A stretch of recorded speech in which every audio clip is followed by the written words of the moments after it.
हमेशा लाखों में काम किया है, लाखों से ज्यादा ही किया है, कम नहीं किया है। हिंदुस्तान में 3 ही बड़े महकमे हैं, या रेलवे है, या डिफेंस है, या नेवी है। तीनों का मैं सप्लाई करता था, तो हमें पैसे आते थे, हम तनख्वाहें वनख्वाहें देते थे, जिस पर मुझे बहुत सारे लोग बड़े मशकूक नजर से देख रहे थे कंट्री में। ये किस तरह, मुझे इस पर बड़े सवालात भी हुए कि ये कहाँ से, how you manage this. Malik साहब, बहुत अच्छा लग रहा है, आप मुझे अपना बचपन याद दिला रहा है जी। तो ऐसा कुछ नहीं, मैं कोई बिजनेस टाइकून वगैरह नहीं हूँ, I am just a ordinary person. एक अच्छी दुकान बनी थी हमारी घर की, तो उसका इजाफा मैंने किया, वो अल्लाह की मेहरबानी से। तो शुरू से भी जब मैं पढ़ भी रहा था, तो उस वक्त भी मुझे पापा कह रहा था, मेरी मदर कह रही थी कि नहीं नहीं, बिजनेस करना है, बिजनेस करना है, अब बहुत हो गया, हो गई आपकी पढ़ाई। हम हमेशा आपको पॉलिटिकल शख्सियत से मिलाते हैं, लेकिन आज मेरे साथ है जम्मू कश्मीर के बिजनेस टाइकून मुश्ताक चाया। हमारे प्रोग्राम में बातचीत करेंगे इनकी जर्नी के बारे में और जानेंगे किस तरह जम्मू कश्मीर के साथ साथ पूरे हिंदुस्तान में ये कंट्रीब्यूट करते हैं। आपका बहुत बहुत खैर मकदम है। बहुत बहुत शुक्रिया। अब मुझे बताइए कि जिस तरह मैंने कहा कि आप एक बिजनेस टाइकून है, और जो बिजनेस टाइकून होता है वो हमेशा जो देश की अर्थव्यवस्था है उसमें भी हेल्प करता है, और किस तरह फिलहाल आपकी जर्नी स्टार्ट हुई, किस तरह आप अपने मकसद में कामयाब हुए। स्टार्टिंग के डेज बताइए, जिन दिनों आप मेहनत कर रहे थे, क्या आपने कभी सोचा था कि आप इस मकाम पे आएंगे? मलिक साहब, बहुत अच्छा लग रहा है, आप मुझे अपना बचपन याद दिला रहा है जी। तो ऐसा कुछ नहीं, मैं कोई बिजनेस टाइकून वगैरह नहीं हूँ, I am just a ordinary person from Srinagar Kashmir. तो ठीक है, छोटे बड़े हो जाते हैं, ये दुनिया की रिवायत तो वही है। तो शुरू तो हमारा, हम यहीं के रहने वाले हैं, लोकल है श्रीनगर के। मेरे वालिद साहब अल्हम्दुलिल्लाह, वो भी अपने ज़माने में एक अच्छे बिजनेसमैन थे। उन दिनों यहाँ फॉरेस्ट का बिजनेस सारे बिजनेसों से अच्छा माना जाता था, एज अ फॉरेस्ट लेसीज। आपने भी नाम सुना होगा। खैर, उसकी नेशनलाइजेशन हो गई कहीं 85 में, 84, 85 में। तो मैं अपने वालिद साहब के साथ ही ज्वाइन किया है मैंने अपना बिजनेस समवेयर इन 70। तो वही अपना फॉरेस्ट का ही काम उन्हीं के साथ, उन्हीं का सहारा था।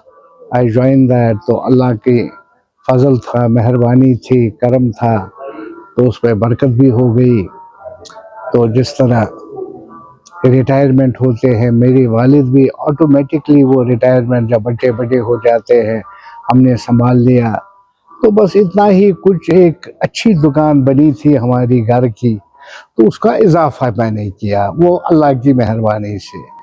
तो उसमें तरक्की हो। मुझे बताइए, इस तरह स्कूल के दिन थे आपके, स्कूल के दिनों में हम हर एक लिखता है कि माई एम इन लाइफ, हमने क्या बनना है। क्या आपने सोचा था, क्या लिखा था आपने जब माई एम इन लाइफ होता था लिखना? आपकी क्या राय रही थी, क्या बनना था आपने? देखिए, ऑनेस्टली बता दूंगा, ये जो बिजनेस हाउसेस होते हैं, या अपने अपने वालिद जहाँ जहाँ भी कोई बड़े अफसर होते हैं, उनकी तमन्ना होती है मेरा बेटा भी अफसर बने, बेटी को भी पता होता है। तो इसी तरह बिजनेस फैमिलीज में तो बिजनेस ही का रहता है। तो शुरू से भी जब मैं पढ़ भी रहा था, तो उस वक्त भी मुझे पापा कह रहा था, मेरी मदर कह रही थी कि नहीं नहीं, बिजनेस करना है, बिजनेस करना है, अब बहुत हो गया, हो गई आपकी पढ़ाई, करो, निकलो। शायद आपका मन क्या था? प्रीमैच्योर भी था वो, ऑनेस्टली। चलिए अल्हम्दुलिल्लाह। तो अब कभी मुझे वो याद ही नहीं है कि मैंने क्यों नहीं और पढ़ा था। क्योंकि अच्छा लग रहा है कि उसकी ज़रूरत नहीं पड़े। जो बड़े बड़े पढ़े लिखे लोग हैं वो हमारे साथ काम कर रहे हैं, मुझे असिस्ट कर रहे हैं। तो अल्हम्दुलिल्लाह उस वक्त भी यही बिजनेस का था। तो कहीं हमारी नौकरी वोकरी का तो दिल में क्या ख्याल था, तो मगर वो पता ही था ये अधूरा ही रहना है, मुझे वही अपनी दुकान की ही पर जाके काम करना है। दुकान मीन्स जो हमारे फादर बिजनेस था, फॉरेस्ट लेसीज था। हाँ, एकदम 85 में जब रिटायरमेंट हो गई, नेशनलाइजेशन ऑफ फॉरेस्ट्स हो गई, then it was a matter of concern, अब क्या बनेगा। अच्छा। क्योंकि वो दुकान बंद हो गई है, गवर्नमेंट ने ताला लगाया, नहीं जी अब नेशनलाइजेशन हो गई है। तो it was a matter of अब क्या करेंगे, मगर अल्लाह इतना मेहरबान और इतना करने वाला है। तो जो ही मैंने वो बिजनेस छोड़ के मैं सप्लाईज में आ गया, अल्लाह का फजल है मलिक साहब। मैं सारी कंट्री में as a rate contract DGSD उन दिनों हुआ करता था। हिंदुस्तान में 3 ही बड़े महकमे हैं, या रेलवे है, या डिफेंस है, या नेवी है। तीनों का मैं सप्लाई करता था एंड 5 ही रेट कंट्रैक्ट थे सारे कंट्री में and I was the main supplier for that. फिर यहाँ हालात ख़राब हो गए, आपको पता ही है, ओपन सीक्रेट। तो मगर मैं बड़े मज़े में रहा, मैं वो काम करता गया। हाँ, उन्हीं दिनों हमने एक होटल खोला था गुलमर्ग में, हिल टॉप। अच्छा। तो but that was for a pleasure, अच्छा। Not a bread and butter, not a business. अब मुझे बताइए पहली कमाई किस एज में आपने कमाई है, जो अपने जनरली आपने सोचा कि ये मेरी जिंदगी में मैंने काम किया और ये मैंने पहली कमाई है मेरी, और कितनी थी? बहुत, अल्हम्दुलिल्लाह, तब भी लाखों में थी। ये मैं आपको 80s की बात बता दूंगा, 75 के बाद। तो अल्हम्दुलिल्लाह हमेशा लाखों में काम किया है, लाखों से ज़्यादा ही किया है, कम नहीं किया है। अब मुझे बताइए जिस तरह 2019 से पहले कैसा बिजनेस रहा आपका, क्योंकि जब कोविड हुआ, कोविड के टाइम पे काफ़ी बिजनेस सोर्सेज जो है बंद हो गए, कई मुलाजिम निकालने पड़े। आपने क्या किया कोविड-19 में, किस तरह से अपना स्टाफ पूरा मैनेज किया? देखिए, क्या आपने भी किसी को निकाला? हाँ निकाला, मुझे बड़ा दुख होता था जब उन दिनों, जब उन वक्त में कोविड में या उससे पहले भी 16 में, जब भी यहाँ हालात कुछ ख़राब होते थे एकदम मुलाजिम, तो मुझे बड़ा अफसोस होता था ये क्या हो रहा है। अभी मुलाजिम नहीं आए जो हम इनको कहते हैं जी आप इसमें 50% तनख्वाह दे देंगे, अब हम आपको निकाल रहे हैं, फिलहाल छुट्टी करो। मुझे बड़ा दुख होता था। फिर भी अल्लाह का फजल था, मेरे पास इतनी गुंजाइश थी, क्योंकि मैं यहाँ ही नहीं, मैं सारे, जिस तरह आपने राइट ही बोला कि मैं दिल्ली में भी काम करता था, जम्मू में भी करता था। कुछ हमारा अल्लाह का फजल ही फजल था, तो हमें पैसे आते थे, हम तनख्वाहें वनख्वाहें देते थे, जिस पर मुझे बहुत सारे लोग बड़े मशकूक नज़र से देख रहे थे कंट्री में, हे ये किस तरह। मुझे इस पर बड़े सवालात भी हुए कि ये कहाँ से, हाउ यू मैनेज दिस। तो बहरहाल अल्लाह ताला मैनेज कर दिया, कुछ गुजारा भी था, कुछ काम भी चल रहा था। नो डाउट कश्मीर 100% अगर बंद हो गया था, और मेरा 10-20% जो बाहर था वो 20% चला। अभी मुझे ये बताइए कि आपके पास कितना स्टाफ होगा? इस वक्त हमारे पास 1500 लोग काम कर रहे हैं। पूरे जम्मू कश्मीर या पूरे हिंदुस्तान में? सारे हिंदुस्तान में। कितने होटल्स हैं आपके पूरे? देखिए हमारे पास इंशाल्लाह 13-14 होटल है, अल्हम्दुलिल्लाह। अब मुझे बताइए कि आप जिस तरह एक जॉब प्रोवाइडर हैं, कितना अच्छा लगता है कि जब आप आपकी वजह से शायद 1500 घर चलते होंगे।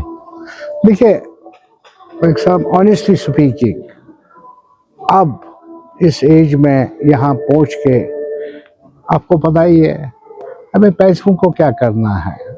बहुत कम खाने वाले हैं, बहुत कम, कोई खर्चा नहीं है। अब हमारी जो सेटिस्फेक्शन है सिर्फ ओनली इतनी है, एम्प्लॉयमेंट। आज मैंने कोई नया अदारा खोला, कोई नया होटल खोला, उसमें 100 मुलाजिम लग गए, 50 मुलाजिम लग गए, 200 लग गए, बस मेरी satisfaction, I am very satisfied at that time. That is only my satisfaction, not the money. अब मुझे बताइए, होटल बिजनेस में बहुत पहले से है, अब मुझे बताइए आपके काफ़ी बड़े होटल्स हैं, क्या आपको लगता है कि जो आपके क्लाइंट्स हैं किस तरह का उनको फैसिलिटी चाहिए, और आपकी जो ये रेडिसन ब्लू यहाँ पे है राजबाग में, इसमें आपने क्या ऐसा मॉडर्न बनाया कि जिससे क्लाइंट आपके इस चीज़ के लिए अट्रैक्ट हो जाए और यहीं बैठना पसंद करें? देखिए मलिक साहब, पहले एक चीज़ बता दूं, ये रेडिसन ब्लू नहीं है, it is a Radisson collection. हाँ, रेडिसन के बहुत सारे ब्रांचेस है, जिसमें उनका सबसे प्रीमियम जो है दैट इज कलेक्शन। अभी कंट्री में, हमारे हिंदुस्तान में, this is the first hotel in the country which is collection. उनके पास 1700 होटल है रेडिसन में, जिसमें सिर्फ 33 और the collection in the total world, okay, जिसमें one of that is Radisson collection river front Rajbagh. This is the first hotel. इससे मैं बड़ा सेटिस्फाइड हूँ, मेरे दिल में बड़ा अच्छा लग रहा है कि चलिए अल्लाह की मेहरबानी से ये होटल इस स्टाइल का जो भी आता है तो तारीफ ही करता है, तो मुझे अच्छा लगता है। इसमें क्या अलग है, क्या क्या कलेक्शन है इसमें, वो बताइए।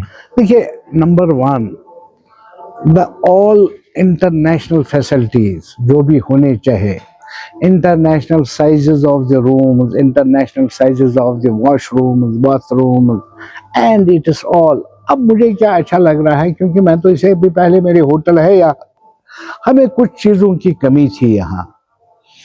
हमारे यहाँ जो बाहर से मैसेज आते थे, तो यहाँ हमारे पास एक्सेप्ट SKICC कोई फैसिलिटी यहाँ नहीं थी, जहाँ हॉल में कुछ वेडिंग हो जाए, कुछ मैसेज हो जाए, कुछ कॉन्फ्रेंसेस हो जाए।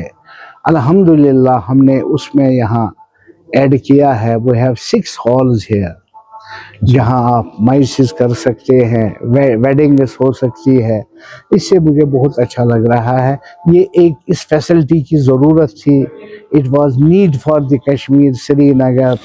आज के दिन जो भी बाहर से आए वो ये न कहे कि नहीं साहब यहाँ तो ये फैसिलिटी नहीं है। जो भी होनी चाहिए फैसिलिटी, दैट इज़ अल्हम्दुलिल्लाह इज़ दिस होटल। अब मुझे बताइए, पॉलिटिकल सवाल जुड़ा हुआ है। आर्टिकल 370 से पहले और आर्टिकल 370 के बाद आपकी बिजनेस में बढ़ावा हो या बिजनेस में कोई कमी हुई? जिस तरह कहा जाता है कि आर्टिकल 370 के बाद काफ़ी तादाद में टूरिस्ट जम्मू कश्मीर में आए, आपने कैसे देखा टूरिस्ट का फुटफॉल? नहीं, सच्चाई तो सच्चाई है ना। सच्चाई मैं क्या कहूँ, आप क्या कहे, तो आफ्टर ऑल सच तो सच है। हकीकत ये है कि आफ्टर द कोविड तो यहाँ बहुत अच्छा टूरिज़्म चला, जिससे हर सब हमने बड़ी परेशानियाँ टूरिज़्म ने देखी है 30 साल में। तो ये 3 साल हमारे 3-3.5 साल 4 साल से बड़े हम खुश हैं। हमारा काम चल रहा है, हमारे मुलाजिम खुश है, हमारे लोग खुश है, हमारे सारा टूरिज़्म फ्रेटर्निटी खुश है, जिसमें होटल वाला ही नहीं, यहाँ का टैक्सी वाला है, शुकारा वाला है, इवन हमारे उसके जो कंसर्न जितने भी लोग हैं, डायरेक्टली इनडायरेक्टली सबों का काम चल रहा है। ये बड़ी मुबारक की बात है। नो हालात डाउट में सुधार अबाउट आया इट। बहुत, जो हालात थी, जो वो डिस्टर्ब माहौल था, क्या उसमें बहुत सुधार आया? Peace at the moment, it is total peace. देखिए, हमने वो भी देखा है कि हम हफ्ते में एक दिन खोलते थे, 6 दिन बंद रहता था। माशाअल्लाह 2-3 साल से तो पीस ही पीस है। हम तो उसी की तारीफ कर रहे हैं। अब मुझे बताइए, या ठेकेदार हो, बिजनेसमैन हो, वो हमेशा पावर के लिए पॉलिटिक्स ज्वाइन करते हैं। क्या आपका कभी मन है ज्वाइन करने का, या अभी तक क्यों नहीं किया? ऑनेस्टली स्पीकिंग, देखिए, हर एक इंसान का अपना काम होता है। मलिक साहब, यू आर अ जर्नलिस्ट, आपका अपना काम है। मैं होटलियर हूँ, बिजनेसमैन हूँ, मुझे अपना काम है। जो पॉलिटिक्स लोग हैं, उनका अपना काम है, उनके बच्चे भी यही करेंगे जिस तरह हमने किया। एज अ बिजनेसमैन, मेरे वालिद भी बिजनेसमैन थे, मैं भी बिजनेस, शायद मेरा बेटा भी, मेरे बेटे भी बिजनेसमैन ही है। तो ये हर घर की यही दलील चलती है। तो मुझे पॉलिटिक्स से कोई शौक नहीं है। आल्दो हमारे सारे दोस्त हैं, हम सबों की इज्जत करते हैं, वो भी हमारी इज्जत करते हैं। किसी मखसूस पॉलिटिकल पार्टी को सपोर्ट? नहीं, देखिए ना, हमारे सारे सबों के साथ दोस्ती यारी है। नो डाउट अबाउट इट, हमारे पॉलिटिकल लोग दोस्त है, बड़े करीबी भी है, मगर सिर्फ दोस्ती तक। जहाँ तक उनका पॉलिटिक्स है उसमें हम नहीं है।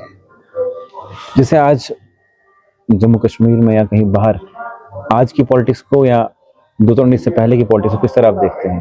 क्या वो पॉलिटिक्स सही थी या आज की पॉलिटिक्स सही? नहीं, मैं ये कह रहा हूँ, कौन सा फर्क हो गया? Politics is always a politics, yes, उसमें कोई फर्क नहीं है। तो नो डाउट, जिस तरह आपने कहा, सबों का एहतराम है हमें, और सब हमें एहतराम, जो हमें एहतराम करेंगे हम उनको एहतराम करेंगे, दैट इज ऑल। कोई मैसेज जो आपको देख रहे हैं जम्मू कश्मीर से, पूरे हिंदुस्तान से, उनके लिए कोई खास मैसेज?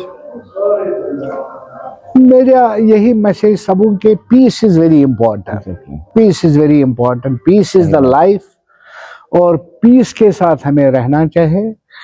और मेरा यही होगा कि अपने काम से काम रख लेना चाहिए, and one should be positive. तरक्की करे दुनिया में, अच्छा करे, तो वही जिंदगी है। जिंदगी उतनी ही है अच्छे काम के लिए, बुरे काम के लिए नहीं। चलिए, बहुत बहुत शुक्रिया। मेरे साथ थे मुश्ताक शाया, जो जम्मू कश्मीर के एक बहुत बड़े बिजनेसमैन हैं, और ख़ास बात यह है कि अभी तक किसी भी कंट्रोवर्सी में नहीं है, चाहे पॉलिटिकल कंट्रोवर्सीज की बात करें या रिलीजियस कंट्रोवर्सीज की बात करें या किसी पार्टी को सपोर्ट करने की बात करें, ये किसी भी कंट्रोवर्सी में नहीं है। लेकिन क्या कुछ बातें इन्होंने की, किस तरह आप इनको देखते हैं, आपकी क्या कुछ राय होगी, कमेंट सेक्शन में ज़रूर लिखिएगा।